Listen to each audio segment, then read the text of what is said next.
चलिए आगे बढ़ेंगे, बात करेंगे अब रायपुर की, जहां पूर्व मंत्री अमरजीत भगत का दर्द छलक उठा है। आईटी की कार्रवाई के बाद वो रो पड़े हैं। 5 दिनों तक चली कार्रवाई को लेकर उन्होंने आप बीती सुनाई। बंसल न्यूज पर उन्होंने कहा कि जो बचा था उसी भी लेकर आईटी के अधिकारी चले गए हैं। टेरर पैदा करने का काम बीजेपी कर रही है, आदिवासियों को दबाने का काम किया जा रहा है, ये उन्होंने कहा है। दरअसल आपको बताते चले कि आईटी की जिस तरीके से कार्रवाई चली, पूर्व मंत्री अमरजीत भगत के ठिकानों पर, घर पर दबिश दी टीम ने। 5 दिनों तक कार्रवाई चली और उसके बाद अब देखिए किस तरीके से वो रो पड़े हैं। बंसल न्यूज से खास बातचीत में उन्होंने कहा कि टेरर पैदा करने का काम बीजेपी कर रही है, आदिवासियों को दबाने की कोशिश की जा रही है।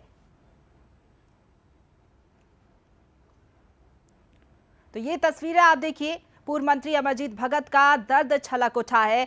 उन्होंने कहा कि आईटी और ईडी भेजने से अच्छा है हमें गोली मार दे। अगर पत्नी बीमार पड़ गई, घर में डिलीवरी केस है, जरूरत पड़ी तो हम पैसे कहां से लाएंगे। उन्होंने कहा कि डराने का काम बीजेपी की ओर से किया जा रहा है। स्वच्छ काम उनका रहा, स्वच्छ छवि के वो नेता हैं, उन्होंने कोई गड़बड़ी नहीं की। उसके बावजूद उन्हें परेशान किया गया और जिस तरीके से हमने देखा, लगातार आईटी की कार्रवाई 5 दिनों तक चली, उनसे पूछताछ की गई। उसके बाद देखिए जब बंसल न्यूज ने उनसे खास बातचीत करने की कोशिश की, उनसे जब सवाल पूछा गया आईटी की कार्रवाई को लेकर, तो उन्होंने कहा कि उन्हें परेशान किया जा रहा है, आदिवासियों को राजनीति करने का अधिकार नहीं है क्या, ये उन्होंने कहा है। और हमारे साथ बातचीत करने के लिए इस वक्त पूर्व मंत्री अमरजीत भगत जी है। 5 दिनों तक कार्रवाई चली, आज प्रेस कॉन्फ्रेंस की है, दर्द छलका है, क्या कुछ हुआ 5 दिनों तक? हम बयान नहीं कर सकते।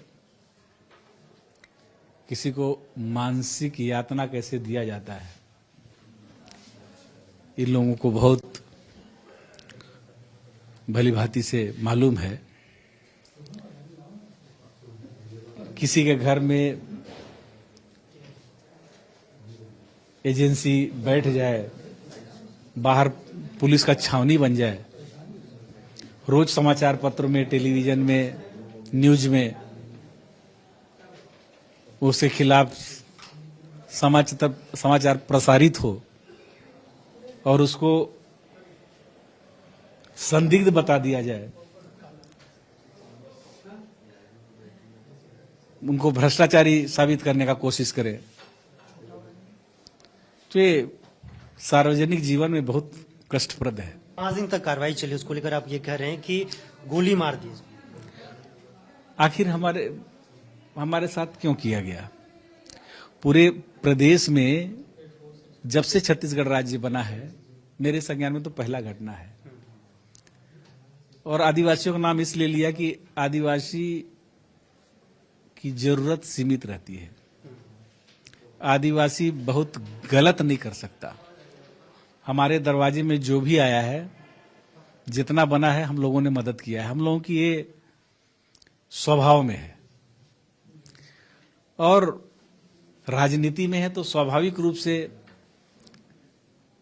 विपक्ष के ऊपर, सरकार के खिलाफ आप बर्दाश्त नहीं कर सकते। तो आईटी और ईडी भेजने से अच्छा है कि हम लोगों को गोली मरवा दिया जाए।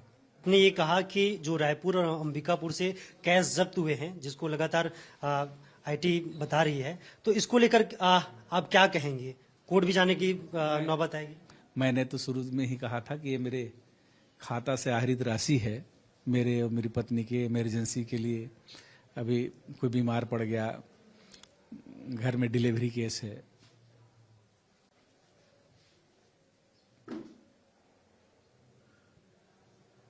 आज अगर जरूरत पड़ जाए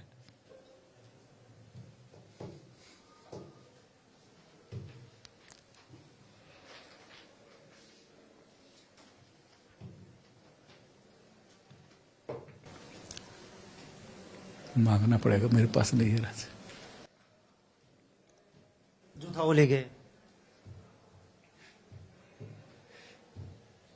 ठीक है, तो ये हमारे साथ पूर्व मंत्री अमरजीत भगत जी का साफ तौर पर कहना है कि आईटी ने 5 दिनों तक इस तरीके से पूछताछ की है और निश्चित तौर पर ये अपने आप में उन्होंने साफ तौर पर प्रेस कॉन्फ्रेंस में कहा कि जिस तरीके से स्थिति बनाई थी, उस स्थिति को देखने के बाद देख सकते हैं पूर्व मंत्री अमरजीत भगत के आग भी छलक पड़े हैं। तो निश्चित तौर पर बड़ी कार्रवाई है, 5 दिनों तक चली है। योगेश राव, बंसल न्यूज, रायपुर, छत्तीसगढ़। और चलिए आगे बढ़ी।